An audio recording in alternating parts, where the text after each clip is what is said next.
नमस्कार। आप देख रहे हैं बिस्तक का खास शो। अप्रैल में बाजार में निचले स्तरों से बहुत ही तगड़ी रिकवरी देखने को मिली। लेकिन इस महीने बाजार ऊपरी स्तरों पर थोड़े से हिचकोले खा रहा है और जियोपॉलिटिकल टेंशन हावी। हाँ, ये जरूर है कि पहलगाम हमले का बदला ले लिया सरकार ने और ऑपरेशन सिंदूर के जरिए 9 आतंकी ठिकानों को तबाह कर दिया पाकिस्तान में। लेकिन अब बाजार किस ट्रिगर के बलबूते चलेगा? टेक्निकल चार्ट्स पे मार्केट कैसा लग रहा है? इन तमाम सवालों का जवाब जानेंगे। हमारे साथ गोल्डी लॉक्स ग्लोबल रिसर्च के फाउंडर गौतम शाह जी से मौजूद हैं। गौतम जी नमस्कार, स्वागत है आपका पुस्तक पे। नमस्कार। Thank you for having me. Gautam ji, सबसे पहले तो बहुत बहुत बधाई आपको सर। कल तो आपने सारी न्यूज डेवलपमेंट्स देख ही ली होगी। देश कितना प्राउड फील कर रहा है।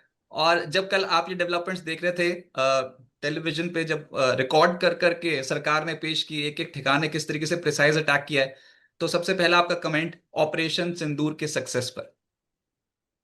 नहीं, देखिए, बहुत अच्छा लगता है। आई थिंक हमारे देश को ये काफ़ी ज़रूरत थी और अच्छा लगता है कि गवर्नमेंट ने इतनी जल्दी से एक्शन लिया। आई थिंक पिछले सालों में हमने देखा कि ये सब होता रहता था बट हम एक्शन नहीं ले पाते थे। बट अब पिछले 10 सालों में हमने देखा कि कई बार हमने इस पे एक्शन लिया और आई थिंक एक इन्फॉर्मेशन पहुँचना लोगों को बहुत ज़रूरी था। तो I felt very happy as an Indian. इसका इम्पैक्ट पर हम स्टॉक मार्केट पे प्रोबेबल क्या हो सकता है ये जानने की कोशिश कर रहे हैं सर, क्योंकि अभी भी ना जियोपॉलिटिकल टेंशन खत्म तो हुई नहीं। पाकिस्तान बौखला गया है और उसने बॉर्डर पे एक्टिविटी भी बहुत ज्यादा शुरू कर दी है। वो सिटीजन्स को टारगेट कर रहा है। हमारी मेन लड़ाई आतंकियों के खिलाफ है। बहुत फर्क नजर आता है सर। अभी आप इंडियन मार्केट के पर्सपेक्टिव से ये जो जियोपॉलिटिकल टेंशन एस्केलेट हुई हैं, इसको कैसे देखते हो? देखिए, मेरा मानना है कि stock markets are the best जज ऑफ जियोपॉलिटिकल डेवलपमेंट्स, क्योंकि जब ये डेवलपमेंट्स होते हैं तो किसी को मालूम नहीं होता है कि इसका आउटकम क्या होगा और मार्केट्स इवेंचुअली क्या करेंगे। लास्ट ईयर हमने मिडिल ईस्ट में दो बड़े जियोपॉलिटिकल डेवलपमेंट्स देखे।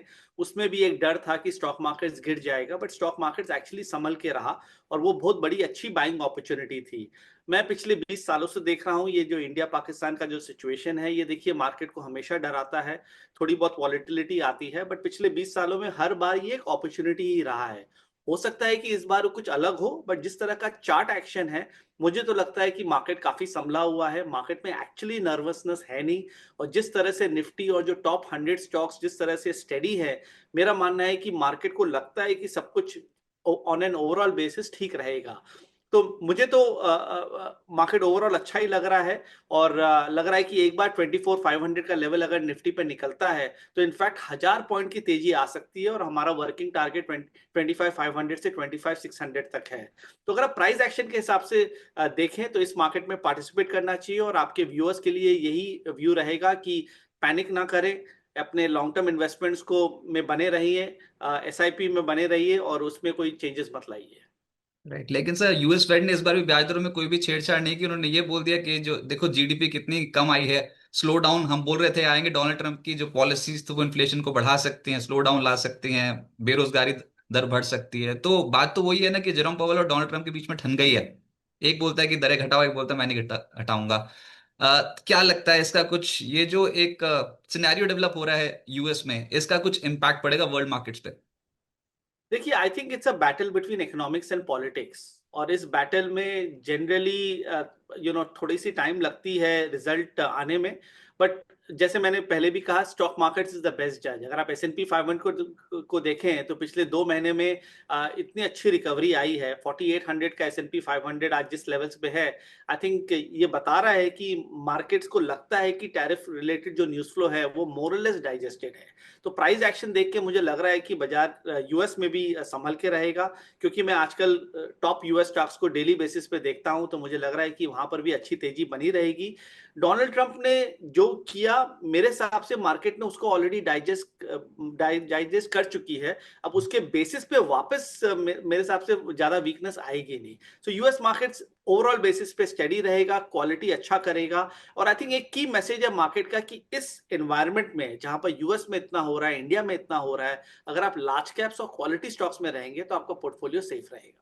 अच्छा, आपने बोला कि यूएस के टॉप स्टॉक्स आप स्टडी करते हो सर, इंडिया के भी कर रहे हो ना? मतलब इंडिया का ऐसे तो नहीं कि जो माहौल क्रिएट हुआ था और दर दर करके टूटते चले जा रहे थे, कहीं इंडिया के टॉप स्टॉक्स पे बेट लगाना ही थोड़ा कम कर दिया, ऐसा तो नहीं है? अंडर मतलब आपको लग रहा है कि थोड़ा एक्सपोजर कम करो इंडिया में और यूएस में ज्यादा एक्सपोजर रखना चाहिए? नहीं, not at all. I think India में तो डेफिनेटली हम लोग का हाईएस्ट एक्सपोजर है और हम लोग का पूरा फोकस है। और मुझे लग रहा है कि इंडियन मार्केट्स में भी जिस तरह से बैंक निफ्टी और फाइनेंशियल सर्विस का जो सेक्टर है, जिस तरह से उसमें कमबैक हुई है, I think that is the key takeaway of the last 1 month for me. तो मुझे लग रहा है कि इंडिया में भी जो टॉप स्टॉक्स है, जिस तरह से वो स्टेडी है, अगर आप भारती देख लीजिए, एल देख लीजिए, रिलायंस देख लीजिए, एचडीएफसी बैंक और एसबीआई और कोटक बैंक देख लीजिए, मेटल स्टॉक्स को देख लीजिए, तो मुझे लग रहा है कि इंडियन इंडियन मार्केट में भी टॉप 100 में काफी स्ट्रेंथ है। निफ्टी का पी अभी भी 22 पे है, ओवर वैल्यूएशन है नहीं, 25,000 करोड़ अभी भी सिस्टम में आ रही है। तो एक्चुअली सारे स्वीट स्पॉट्स है, तेल गिर रहा है, रुपया अप्रिशिएट कर रहा है, डॉलर इंडेक्स गिर रहा है। तो सारे फैक्टर्स को अगर आप देखें तो ये जियोपॉलिटिकल टेंशन एक बार निकल जाता है, जो होपफुली अगले 7-10 दिनों में निकल जाएगा, market will be back on track. Sir आप बार बार टॉप 100 का जिक्र क्यों कर रहे हो? ब्रॉडर मार्केट्स में उतनी स्ट्रेंथ नहीं नजर आती। फॉर एग्जांपल, अगर ये बैंक्स की जो आपने अभी बात की, बैंक निफ्टी रिकॉर्ड्स में पहुंच गया था, एचडीएफसी बैंक, आईसीआईसी बैंक को चलते देखा, लेकिन फिर जब पीएसयू बैंकिंग बास्केट देखते हैं तो ह्यूजली अंडर परफॉर्म कर रहा है। ये ऐसा बाजार आसानी से पैसा बनाने देगा क्या? देखिए, लोगों को अभी भी पिछले 6 महीने की याद अपने पोर्टफोलियो में आ रही है, क्योंकि पिछले 6 महीनों में जब निफ्टी 17-18% गिरा, तो the average decline on the NSE was about 42%। तो जो नए इन्वेस्टर्स थे, जो पिछले 1-1.5 साल में मार्केट में आए, उनके लिए तो काफी बड़ा झटका था कि अरे ऐसे बाजार कैसे गिर सकता है। और मिड कैप्स और स्मॉल कैप्स जिसमें अच्छे फंडामेंटल्स नहीं थे, वहां पर तो बहुत बड़ी फॉल आई। तो इसीलिए वहां पर रिकवरी करने में टाइम लगेगा। बट अगर आप क्वालिटी मिड कैप्स को देखें, इंडियन होटल्स को देख लीजिए, मैक्स फाइनेंशियल देख लीजिए, इंडिगो देख लीजिए, एमसीएक्स देख लीजिए, सीडीएसएल को भी अगर आप देखें, तो क्वालिटी मिड कैप्स और small caps have held out beautifully in the last couple of weeks. तो जब तक ये जियोपॉलिटिकल सिचुएशन थोड़ा सा शांत नहीं हो जाता है, टॉप 100 में फोकस कीजिए। बट अगर आपका 12 से 18 महीना का व्यू है, तो डेफिनेटली इस लेवल्स पे मिड कैप और स्मॉल कैप्स क्वालिटी नेम्स में खरीदारी कर सकते हैं, वहां पर अच्छे रिटर्न्स बनेंगे। अच्छा, इस पूरे साल के लिए एक बार बता दीजिए, 2025 के लिए क्या आउटलुक है आपका निफ्टी और निफ्टी बैंक पे? देखिए, निफ्टी में मेरा मानना है कि मार्केट एक रेंज बाउंड फेज में रहेगा। इसका मतलब ये है कि वो ज्यादा चल भी नहीं पाएगा क्योंकि इतने सारे फैक्टर्स हैं, और ज्यादा गिर भी नहीं पाएगा क्योंकि लिक्विडिटी भी की भी काफी सपोर्ट है, और लग रहा है कि इकोनॉमी इज कमिंग बैक। अभी तक के रिजल्ट्स जो भी आए हैं, उतने कोई उसमें कोई शॉकर नहीं रहा है, नथिंग वेरी प्रेजेंटरी, but no major shockers as well. So एक ब्रॉड रेंज में रहेगा, but bias will be positive. जो पिछले 6 महीनों में एक सेल ऑन रैली मार्केट था, वो मेरे हिसाब से अब बदल गया है, अब बाय ऑन डिप मार्केट हो गया है। तो डिप्स में हमें खरीदारी करनी है। ऊपर की तरफ 25,500 हमारा वर्किंग टारगेट है, और मुझे लगता है कि इस साल कभी ना कभी वो लेवल आ जाएगा। बट अगर थोड़ा सा और लॉन्ग टर्म व्यू है, तो मुझे लग रहा है कि लाइफ टाइम हाइज ऑफ 26,200 भी आनी चाहिए। तो ये हमारा निफ्टी पे व्यू है। I think eventually lifetime highs तक हम जाएंगे। बैंक निफ्टी में मेरा मानना है कि 60,000 तक बैंक निफ्टी जाएगा, तो यहां से भी 12 से 13% की तेजी है। सारे टॉप स्टॉक्स हमें अच्छे लगते हैं, और बैंक निफ्टी निफ्टी को आउट परफॉर्म करेगा। एंड वर्स्ट के सिनेरियो में कितना परसेंटेज टर्म्स में ड्रॉप आ सकता है? देखिए, दोनों में आई वुड से कि 5% से ज्यादा डाउनसाइड यहां से मुझे लगता नहीं है, क्योंकि मार्केट में ने ऑलरेडी काफी नेगेटिव्स अब्सॉर्ब किया, चाहे वो स्लो डाउन हो, ट्रम्प फैक्टर हो, हमारे एफआईआई सेलिंग हो, जियोपॉलिटिकल फैक्टर्स हो। एक्चुअली अगर आप देखें तो पिछले 6-8 महीनों में मार्केट ने इतने नेगेटिव्स डिस्काउंट किए हैं, उसके बाद भी आज हम 24,000 के लेवल पे खड़े हैं। तो I think that itself is a feather in our cap, I would say. तो 5% से डाउनसाइड मुझे ज्यादा लगती नहीं है। तो लोग जो बोलते हैं कि चलो इतना बाजार चल गया, थोड़ा वेट करते हैं, इस मार्केट में वेट मत कीजिए, क्योंकि जो नेगेटिव्स थे वो तो डिस्काउंटेड है। इस लेवल पे भी अच्छे स्टॉक्स आपको मिलेंगे खरीदारी के लिए। सर, बात वही है, जियोपॉलिटिकल टेंशन हावी तो डिफेंस सेक्टर के स्टॉक्स ने कंप्लीटली आउट परफॉर्म कर दिया। आपकी क्या कॉल है डिफेंस स्टॉक्स पे? देखिए, मेरा ये मानना है कि हर वेव ऑफ स्ट्रेंथ में नए लीडर्स बनते हैं। तो पिछले 2 साल में हमने देखा defence, railway, capital goods, they were one of the best performing sectors in the market. अब जब यहां से लाइफ टाइम हाइस का जो निफ्टी का जो जर्नी रहेगा, उसमें नए नाम आएंगे। तो मुझे लगता नहीं है कि डिफेंस और रेलवे एक बड़ी स्टोरी है। डिफेंस लास्ट 10 दिन में चला है because of the current issues, but मुझे लग रहा नहीं है कि वहां पर कोई फॉलो अप स्ट्रेंथ ज्यादा आएगी। तो यहाँ पर कमिटमेंट नहीं बनाई, क्योंकि वहां पर multibagger returns already generate हो चुके हैं, तो यहां से बड़े रिटर्न्स नहीं बनेंगे। बट नए सेक्टर्स आएंगे, निकल के आएंगे, तो वहां पर हमारा मानना है कि रियल एस्टेट और मेटल्स वो यहाँ से काफी अच्छा करेंगे। मेटल्स में मुझे लग रहा है कि यहाँ से 15 से 20% की इंडेक्स में तेजी मुझे लगती है। तो स्टॉक्स में आप सोचिए 20 से 30% की तेजी आ सकती है, which is very good in the overall scheme of things. और रियल एस्टेट भी 10 महीने की कंसोलिडेशन से निकल रहा है। सो सारे जो टॉप स्टॉक्स है रियल एस्टेट में, top names, I think they will also do very well. Okay, तो रियल एस्टेट एंड मेटल्स ये दो तबके हैं जो तेज हो सकते हैं, इन पे नजर रखनी चाहिए। सर, एक ऐसा सेक्टर जो ह्यूजली अंडर परफॉर्म कर रहा था लेकिन हाल फिलहाल में हमने देखा है कि उसमें बाइंग इंटरेस्ट डेवलप हो रहा है, चार्ट्स पे कैसा लग रहा है, मेरा इशारा है ऑटो स्टॉक्स की ओर, ऑटो सेक्टर। ये एक तो भारत और यूके की ट्रेड डील साइन हुई, उसका एक ट्रिगर मिल गया, और बहुत सारे ऑटो सेक्टर्स अचानक से जुड़े जो कंपनियां हैं, जो स्टॉक्स हैं, वो अचानक से चल पड़े। क्या आपको पसंद है ऑटोज में कुछ? मुझे अब पसंद है। मैं पिछले 6-8 महीने से उससे दूर रह रहा था। पर देखिए, लोग हमेशा यही देखते हैं कि लास्ट अक्टूबर से मार्च अप्रैल तक उसमें कितनी बड़ी फॉल आई। बट अगर आप पिछले 2 साल का ट्रैक रिकॉर्ड देखें तो कितने ऑटो स्टॉक्स है जो 3x 4x 5x हुए थे।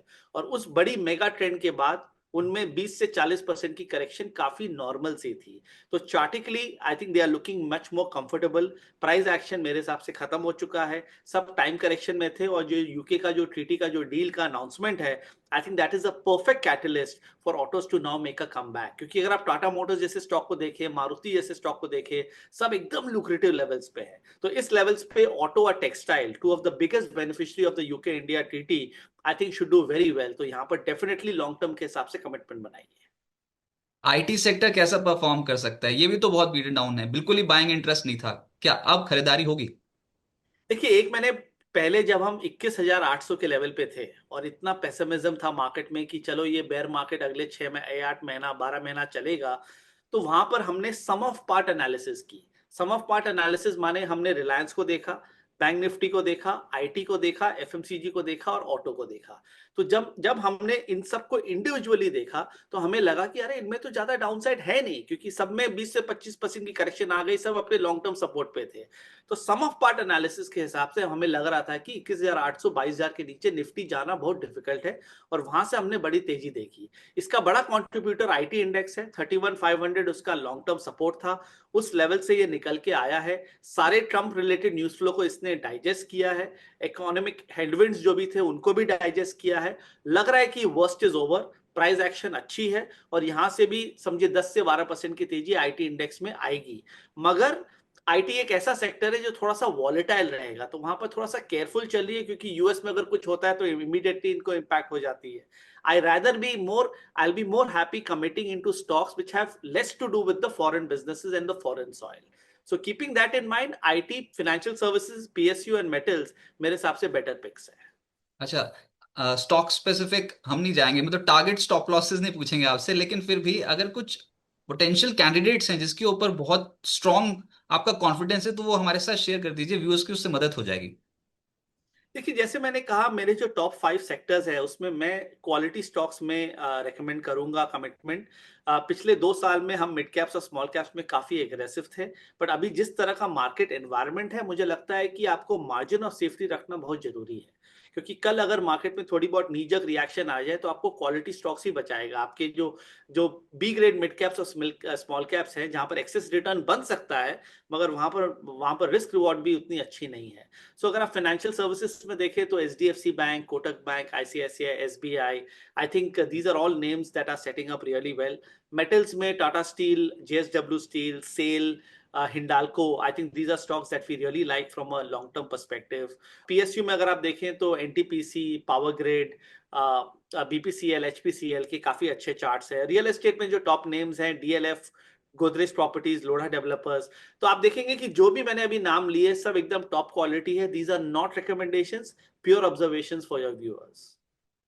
अच्छा, स्टॉक मार्केट के अलावा ना एक ऐसी एसेट क्लास जिसमें बहुत जबरदस्त खरीदारी है, लोग हैरान रह गए हैं, वो है गोल्ड। आपका आउटलुक क्या है? आपने क्लाइंट्स को क्या बोला है? क्या यहाँ से और गोल्ड खरीदे? कोई पछतावा तो नहीं होगा अगर इन स्तरों पे खरीदा तो? नहीं, इन इन स्तरों पे तो नहीं खरीदनी चाहिए। देखिए, हम गोल्ड को ट्रैक कर रहे हैं $1,800 के लेवल से। इनफैक्ट मैं जब भी कोई भी इंटरव्यू दिया हूँ पिछले 1.5 साल में, मैंने कहा है कि gold will beat equity market returns. मेरा अभी भी मानना है कि गोल्ड और silver will beat equity market returns over the next 12 months. So gold में आप इन्वेस्टेड रहिए, बट 3400 लेवल्स पे खरीदारी बनती नहीं है, क्योंकि रिस्क रिवॉर्ड आपके फेवर में नहीं है। यहां से हो सकता है कि 5 7 10% की करेक्शन आ जाए, उस करेक्शन में खरीदारी कीजिए। मगर इस लेवल्स पे जो रियल बिग अपॉर्चुनिटी है वो है सिल्वर में। क्योंकि गोल्ड ने जो पिछले 1.5 सालों में किया, मुझे लग रहा है कि सिल्वर अगले 1 से 1.5 साल में कर सकता है। अभी वो $32-33 के लेवल पे है इंटरनेशनल प्राइजेस में। एक बार $34-35 निकलता है तो मुझे लगता है कि 30 से 40% की तेजी सिल्वर में आ सकती है। तो अगर आपने गोल्ड रैली को मिस किया है तो सिल्वर की रैली ना मिस करें। सर इतना छोटा सा तो टारगेट आप निफ्टी पे दे रहे हो और सिल्वर पे इतना बड़ा टारगेट दे रहे हो, वो तो हमको देखना ही पड़ जाएगा। जो कमोडिटी में इन्वेस्ट नहीं कर रहा वो तो बेचारा देखते ही रहेगा स्टॉक मार्केट को और वो लगेगा यार चांदी बढ़ने लग गई, बताओ। एकदम, I think diversification is very important. देखिए मार्केट का हर एसेट क्लास का अपना एक टाइम होता है।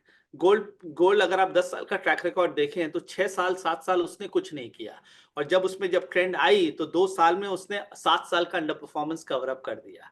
मुझे याद है एक जमाना था जब रिलायंस ने 10 साल कुछ नहीं किया, और उसके बाद जो वो 11वें साल में चला तो वो 10 साल का अंडर परफॉर्मेंस कवर कर दिया। तो this is how markets are. You have to be in the right basket, in the right asset class, in the right theme at the right time.